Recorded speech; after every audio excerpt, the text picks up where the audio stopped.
Bom, se a gente for pensar que a criança até os 6 anos de idade, aliás, acho que o ser humano, né? O ser humano, a gente aprende com o nosso corpo, né? Com os nossos sentidos, Sentidos. né? Com os nossos sentidos, a gente aprende assim. Então, se a gente pensar que os benefícios, vamos falar dos benefícios de ser bilíngue, ou de saber, né? De saber uma outra língua, né? Se a gente for pensar, a gente pode pensar em toda a parte de comunicação, de vai viajar, consegue se comunicar, de vai ler um artigo, né? Mas eu acho que eu vou falar de uma coisa que eu acho que eu considero assim mais importante. Quando a gente fala outra língua, a gente não pode falar de língua se a gente não fala de cultura, né? E quando a gente fala uma outra língua, a gente consegue entender a cultura do outro, né? E a gente se torna pessoas mais empáticas. Porque antes a gente não sabia aquela língua, aquele mundo para nós era muito estranho, né? E quando a gente aprende uma língua, a gente consegue compartilhar cultura, né? E outra coisa que eu acho lindo, os cientistas fizeram vários scans, né? Como é que fala? Tomografias, né? De pessoas que falam línguas diferentes, né? De pessoas que falam línguas diferentes. E eles observaram que as partes do cérebro que são ativadas variam de acordo com a língua que tu fala.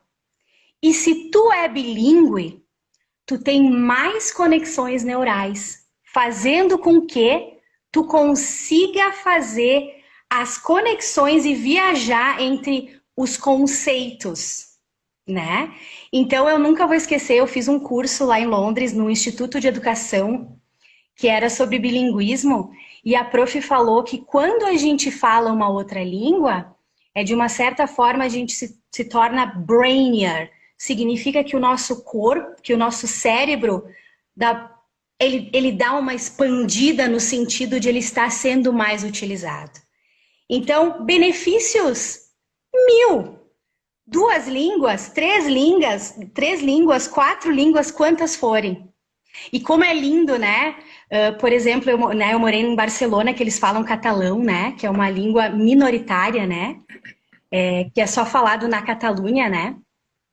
Então a gente percebe assim como é importante que os adultos falem essa língua com as crianças.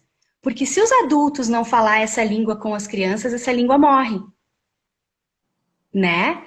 E as crianças têm essa janela aberta, né? Essa curiosidade. Eu não sei tu, Sami, mas assim, eu lembro a minha mãe e meu pai, né? Por exemplo, nós jantando, e daí de repente tinha um assunto que eles não queriam que a gente entendesse. Aí o que eles falavam? O dialeto italiano que eles falam aqui na Aham. região, que é o italiano. O que acontece com o teu ouvido? Opa! Peraí, que isso aqui é diferente. Mais E ainda, né? liga as anteninhas, né? Mais Então, ainda. então, então a criança, ela tem essa habilidade, gente. Então, quanto mais a gente proporcionar experiências positivas para elas, o inglês ou qualquer outra língua vai fazer parte dela. E muda a estrutura cerebral. Muda a estrutura cerebral. Isso é Totalmente. muito lindo, né?